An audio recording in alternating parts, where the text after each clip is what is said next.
반갑습니다. 주식탐구생활 천지인입니다. 이번 시간에는 제2의 넥센테크에 대한 기대감으로 시장에서 찌라시가 좀 돌고 있는 DA 테크놀로지에 대해서 살펴보는 시간을 갖도록 하겠습니다. DA 테크놀로지가 제2의 넥센테크가 될 것이라고 찌라시가 도는 이유는요. 과거 넥센테크였던 에스모가 최대주주로 변경이 됐기 때문입니다. 그 전에 최대주주는 위드윈 투자조합 30호의 1인 이쪽이 이제 지분을 갖고 최대주주였습니다만 최대주주가 변경된 거고요.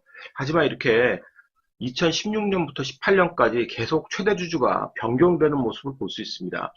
이렇게 최대주주가 자꾸 변경되는 그런 기업은 사실 좋은 기업이라고 볼 수는 없습니다. 서로 뭐 뽑아먹으려고만 하려고 하는 기업이기 때문에 주주 입장에서 크게 반길 수는 없는데 다만 이제 넥센테크 지금 이제 에스모가 최대주가 됐기 때문에 그런 기대감이 시장에 좀 전해지려고 하는 그런 모습인 거고요. 최근에 계속 찌라시가 도는 이유로 그런 것 때문에 돈다고 보시면 될 것 같습니다. 그럼 에스모의 최대주주는 누구냐? 루트원 투자조합이 최대주주입니다. 이렇게 투자조합이 최대주주라는 것은 사모라는 거죠.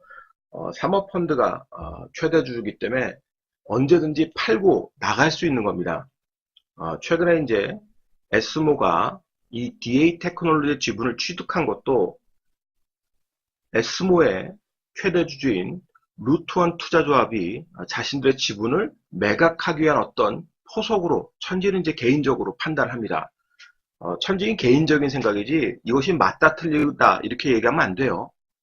개인적으로는 그런 포석을 좀 깔고 있지 않을까라는 추론을 하는 겁니다.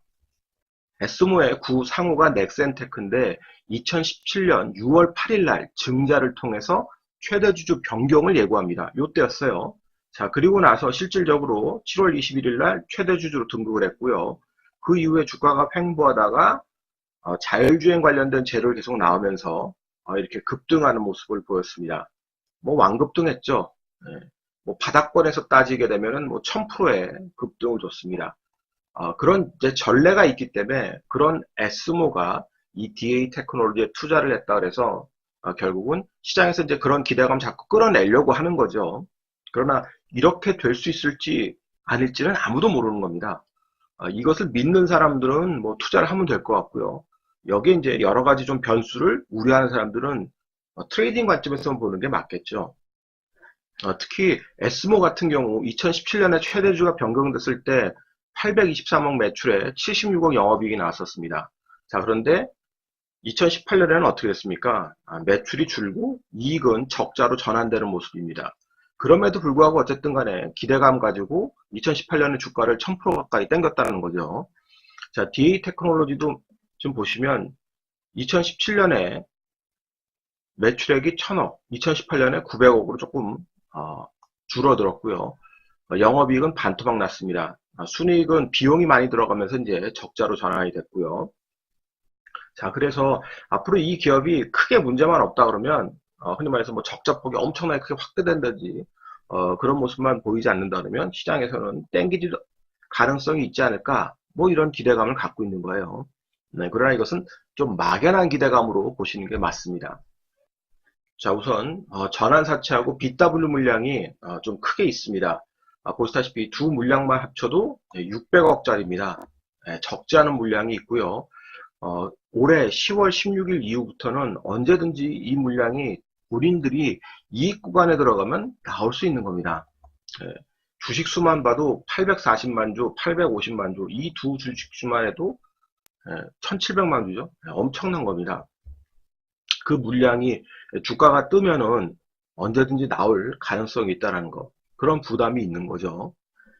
그럼에도 불구하고 시장에서 자꾸 뭔가 바람몰이를 하려고 하는 이유는 넥센테크가 주가가 1000% 급등이 나왔을 때 배경은 자율주행차였습니다.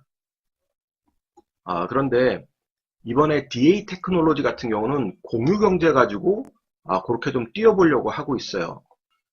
물론 DA 테크놀로지의 지금 주 사업은 2차전지 관련된 사업을 하고 있습니다. 2차전지 설비에 관련된 사업을 하고 있는데 최근 계속 찌라시성 뉴스가 쭉 나오는 배경은 바로 위드돔의 지분을 매입한 내용을 계속 찌라시가 나오고 있는 겁니다. 위즈돔 같은 경우는 공유 버스로 생각하시면 됩니다. 최근에 뭐 SK 같은 기업, 카카오 이런 기업들의 출퇴근을 지금 하는 전세 버스를 좀 운영을 하고 있는데요. 이 공유 버스 시장에 지속적으로 관심을 갖고 시장 진입을 노리는 그런 기업으로 보시면 됩니다. 그렇지만 아직까지는 단기 순소식에서 보셨듯이 50억 적자인 기업이고요. 이 내용이 계속 확산되려면 결국 규제 완화가 중요합니다. 정부가 공유경제에 대한 규제를 얼마나 풀어줄 것이냐.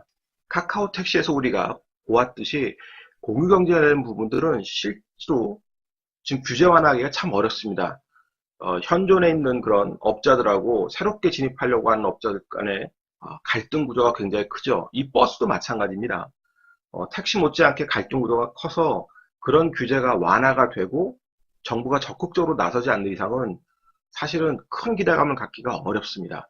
자율주행 같은 경우는 경쟁하는 데가 크지 않죠. 그러니까 경쟁 구도가 약하기 때문에 정부가 조금만 정책적으로 지원한다는 소식만 나오면 주가 부양하기가 좋았던 그런 내용이 있지 않습니까?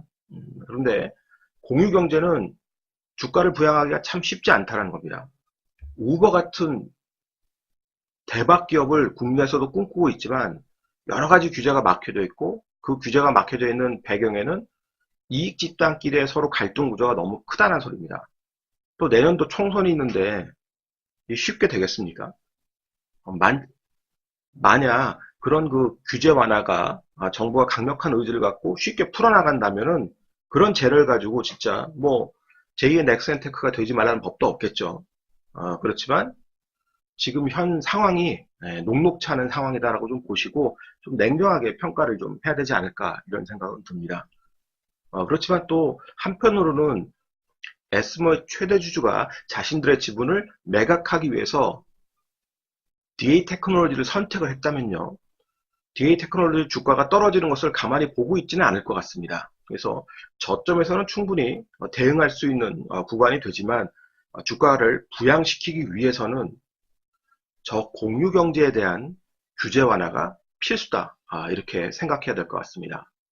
그러면 주가의 차트를 보면서 흐름을 좀 살펴보도록 하죠.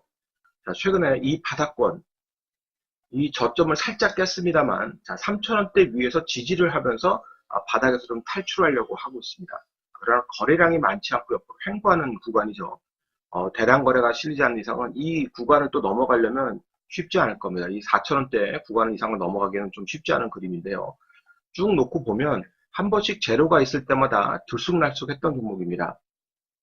보시다시피 한번 재료가 나면 급등했다가 떨어지고 급등했다가 떨어지고 자, 요때 이제 에스모가 최대 주주로 변경된다는 소식이 나왔던 거고요. 그리고 급락 나왔다가 다시 또 강하게 반등했던 배경은 주당 4주에 무상증자를 했습니다.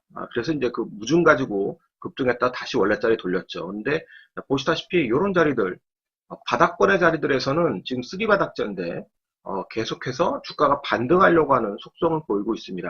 그러니까 주가 관리가 좀 들어간다는 소리죠. 그래서 이 바닥이 강하게 깨고 내려오지 않는 이상은 이 바닥권에서는 충분히 트레이딩 할 수 있는 관점이 좀 될 수 있을 것 같고요.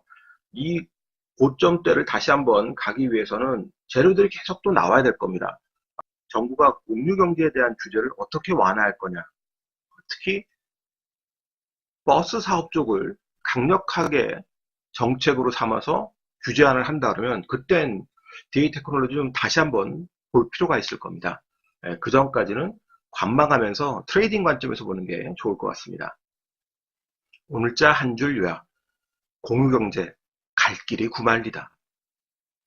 이 영상이 도움이 되셨다면 좋아요, 구독하기 부탁드리고요. 저는 다음 시간에 또 뵙도록 하겠습니다. 고맙습니다. 전지인이었습니다.